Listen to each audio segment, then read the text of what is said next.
And so that's really what I'm looking for is do they like them and do I like them? Because if 3 or 4 of us meet the person, we all like the person, probably the clients will like them, their colleagues will like them. So I look for number 1, likability.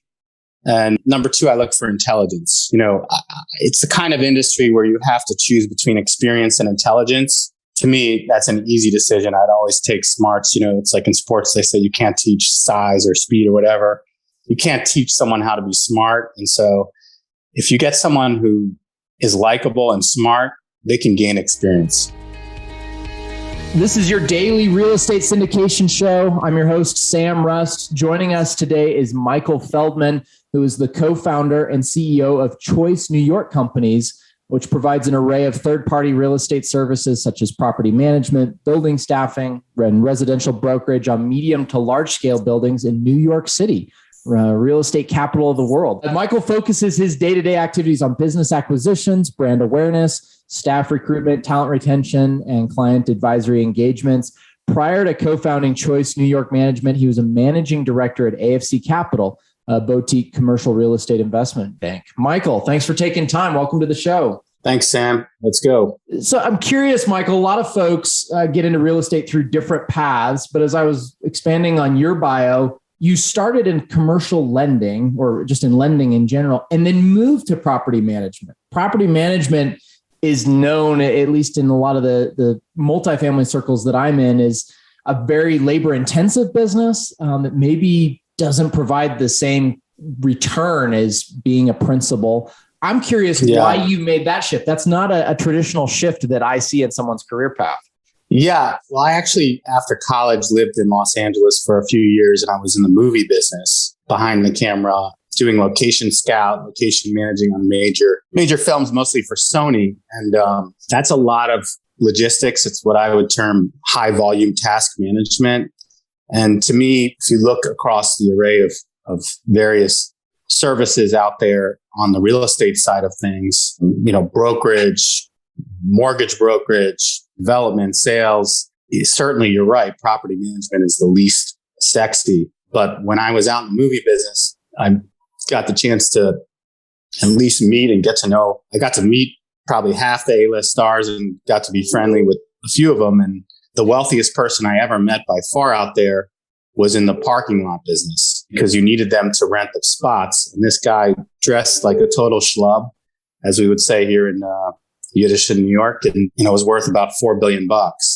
And so the sexier the business, the more competition. And so from my standpoint, I went from the movie business in LA to the real estate business in Midtown Manhattan. Those are two pretty sexy businesses, which when you get into the weeds, of course, has very little glamour, like every business. And so I just like the idea of a little less competitive space, but it was a little, sometimes a little naivety is good because it is actually, there are some very formidable competitors here in New York and nationally, but especially as you scale up. But yeah, that was part of the thinking. And mostly though, the truth is that's all kind of a facade for the fact that I had been laid off in 2008 after Lehman and the CMBS market. We were really doing, I was flying out around the country and signing small, limited service hoteliers up.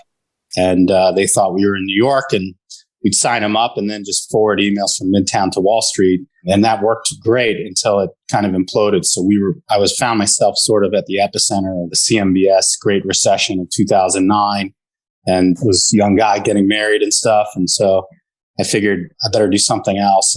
And property management to me seemed like a good, attractive concept for what I just described.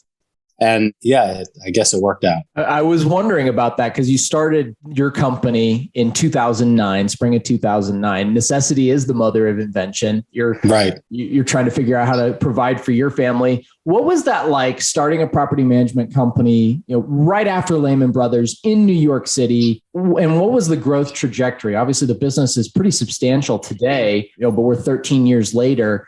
It's rarely linear. At what point did you start gaining traction? Great question. I mean, there were certainly inflection points along the way. It's not linear, like you said, but I think to your first question, one thing that happened in general, broadly speaking, with the property management space is when I would go on proposals in 2010, 2011, people would say 3%.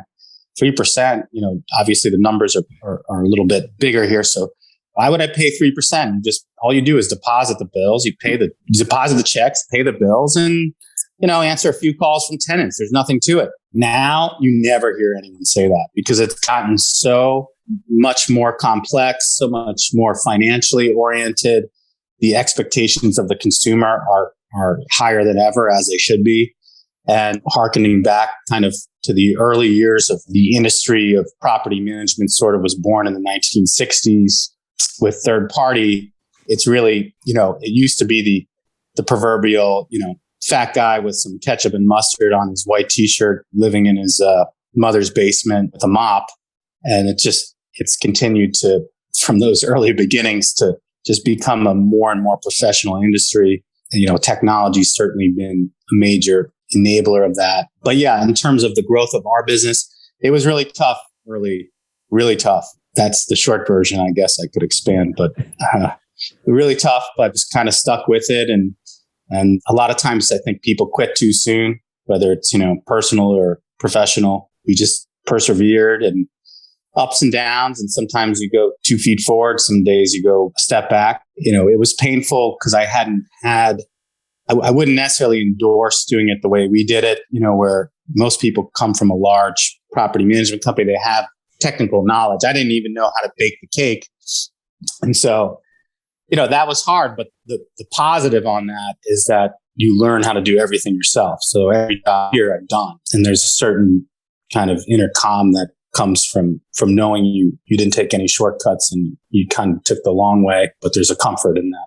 Yeah, you take your lumps as they come, but sometimes naivete is helpful. I know you alluded to it earlier. It's helpful to not know what you don't know. You also don't come with preconceived notions, and property management has changed a lot over the last 13 years. And I think it's going to evolve even more over the next 5 as technology continues to integrate in. But you mentioned something that I want to touch on a little bit further, persistence and perseverance. Like those are 2 really key attributes of any entrepreneur that's going to be successful, because there's going to be difficulty. It's never going to be a straight line from beginning to end. What do you attribute your persistence, your company's success in overcoming those obstacles to? Is there habits that you have personally? Is there an ethos that as an organization you tried to foster? What led to that continued grind? I think a lot of it is born, not bred, to be candid, where, I see it here with our staff and some ambitious people who worked here. And now I call them my boss because they're doing real estate development. And it's great to see. It's really, I take a lot of pride in their growth. I don't even think you have to be passionate about what you do or really love what you do. To be candid, I've never loved real estate, but I love running a business, and I'm passionate about being successful. And I think if you're passionate about being successful, that's where the perseverance comes from, because otherwise it's tough. I was getting up. I don't do this anymore, but for many years when the business it was a question whether it was even sustainable for the, I would say first 8-9 years, 2015, we lost money. So I think, if you're getting up at 5 o'clock, 5:15 in the morning every single day, sometimes I'd sleep in till 5:30. I'd set my alarm so that when it goes off in the morning, the first thing I would see it would say a message. So if I was stressed out about Sam, it would say solve Sam.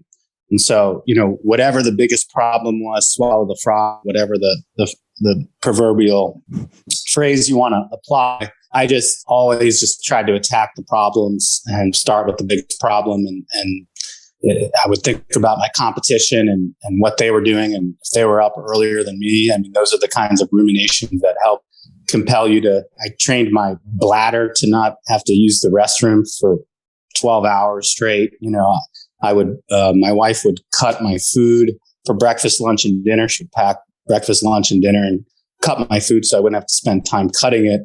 It's Midtown Manhattan, New York City. I didn't have any money. I didn't have any relationships. I didn't have any experience. I didn't have a business plan other than to just provide great service. So, how are you going to make up for that? Everyone's smart. Everyone's formidable. Everyone's super well educated here. So it's It's kind of the major league. So you have to find a competitive edge. And for me, that was, on the property management side, first and foremost, I knew if I worked longer than the other people, and I know that doesn't sound, I just think there's a big gap between most entrepreneurs, real entrepreneurs, what it takes to be successful and what your sort of the national perspective is on what an entrepreneur is. The real entrepreneurs, people don't see those hours. They just see them out, making a speech or talking on some podcast. But that's not where the rubber meets the road, I guess you could say, to me. I think this idea from a lot of mainstream business literature that, hey, entrepreneurs live the best life, they're freedom, flexible, all those things. And think even of books like 4-Hour Workweek, right? And not diminishing the concepts that are in that book, but at the same time, it seems like there's almost a shift away from the valuing of just really hard work. There, in many ways, there isn't a shortcut. I mean, look, it's obviously those books have to be provocative, right? Otherwise, how are they going to sell? So if you called it the 40-Hour Workweek, it's not very sexy. And Tim is obviously, I've listened to the book, I've read the book, I've, From Good to Great. I mean, there's always something I take from all those books, but From Good to Great, it was like getting not just the right person, but the right person in the right seat. I've seen that play out multiple times where you have the right person, they're just not in the right job. And then you move them into the right seat and all of a sudden they go from floundering to flourishing.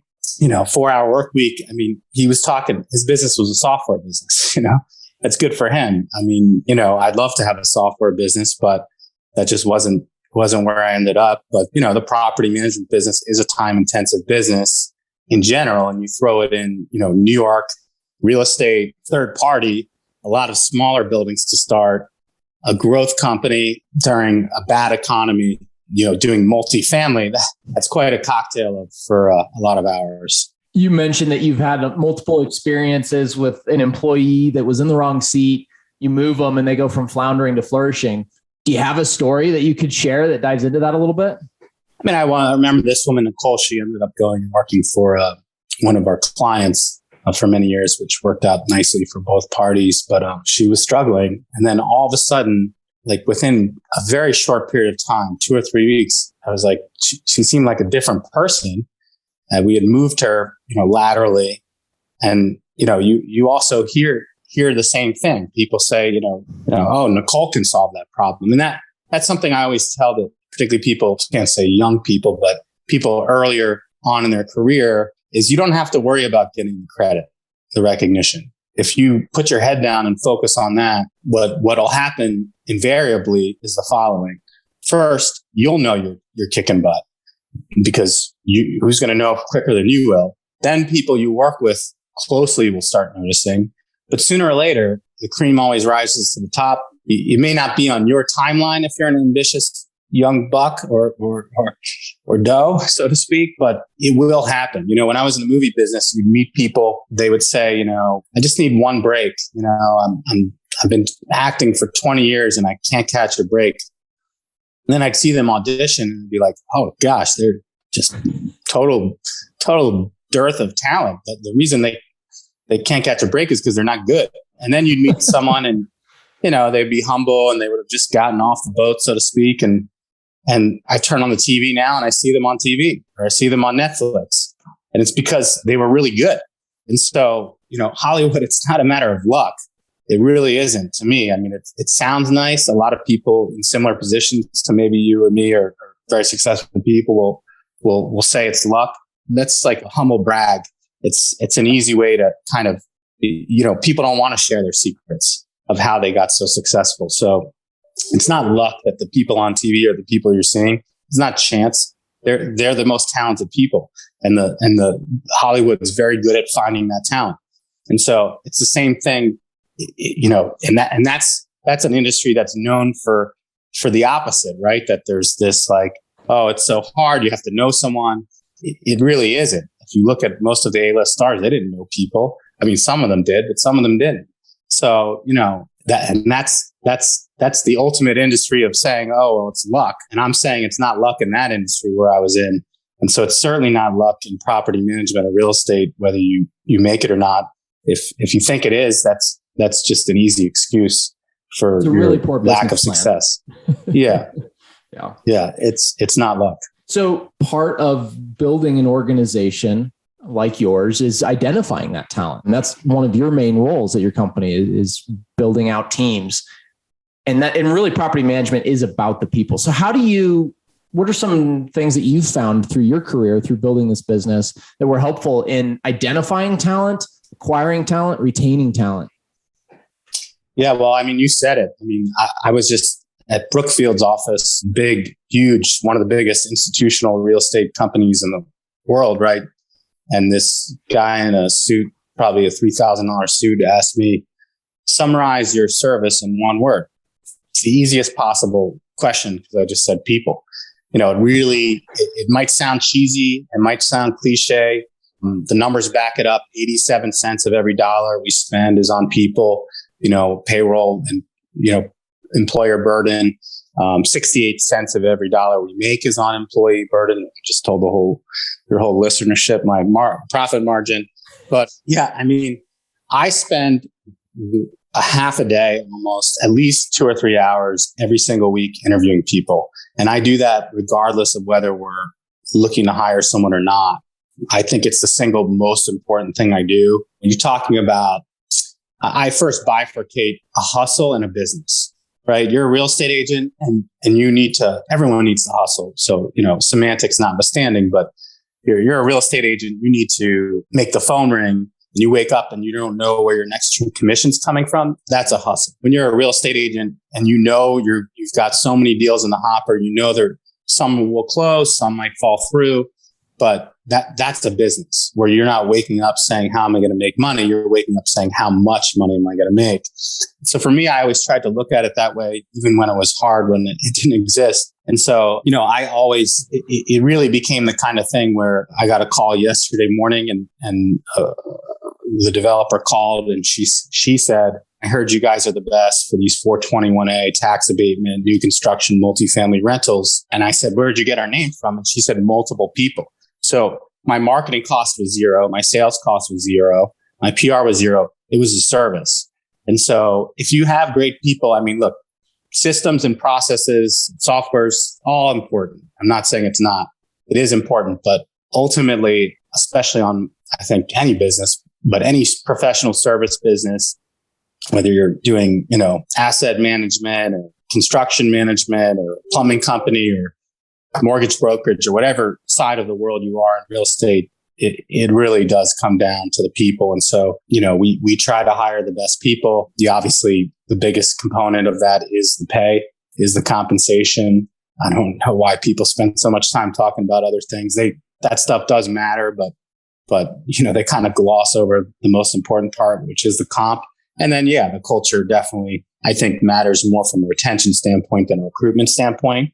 But I guess I view it as more important than any proposal for new business, because if I hire the right people, if you hire great people, they just make everything so easy. You're interviewing people on a very regular basis. Do you have specific trait or two that you really hone in on trying to identify? I know that some of that is role dependent, but is there anything in particular that you're trying to sleuth out?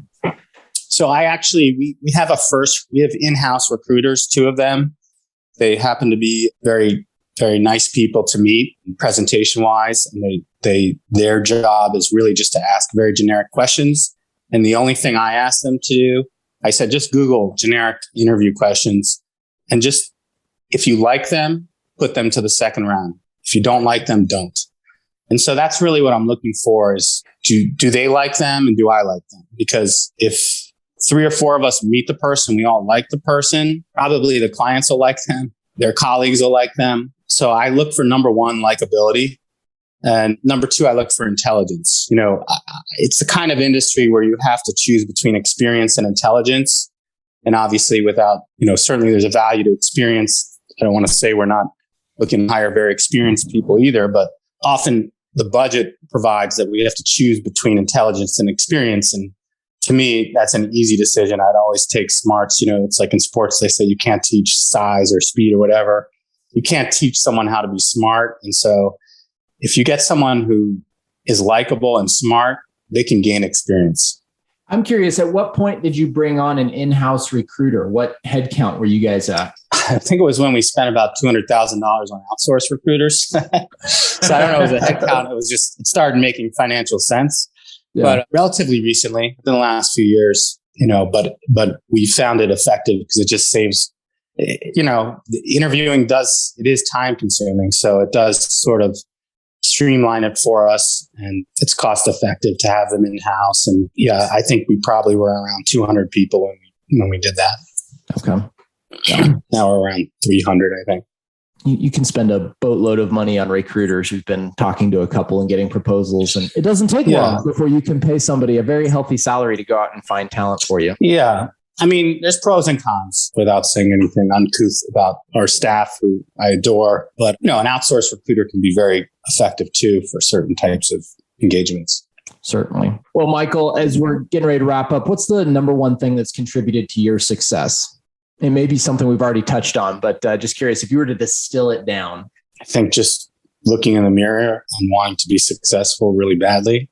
I didn't have any, I certainly had some benefits. I won the uterine lottery, in my opinion, but being born in this country when I was born and certain qualities but for the most part, it's just drive. Awesome. Well, if folks want to get in touch, learn more about what you're doing in real estate and where you're headed next, where can folks contact you? Michael.Feldman at choicenewyork.com, sort of a mouthful. Michael.Feldman at choice, like you choose, New York, spelled out. I don't like acronyms.com. Or my direct office line, 646-402-6412. Fantastic. Well, Michael, thanks for giving us your time and some of your expertise. Thank you to our listeners for joining us. It's been another episode of the Real Estate Syndication Show. I'm your host, Sam Rust, signing off. Thanks, Sam. Thank you for being a loyal listener of the show. Please subscribe and share it with your friends. We want to help you become the passive investor you've always wanted to become, but also the operator you've always wanted to become. We want to be the number one resource for your real estate investing journey. But go to lifebridgecapital.com where you can start investing in real estate today.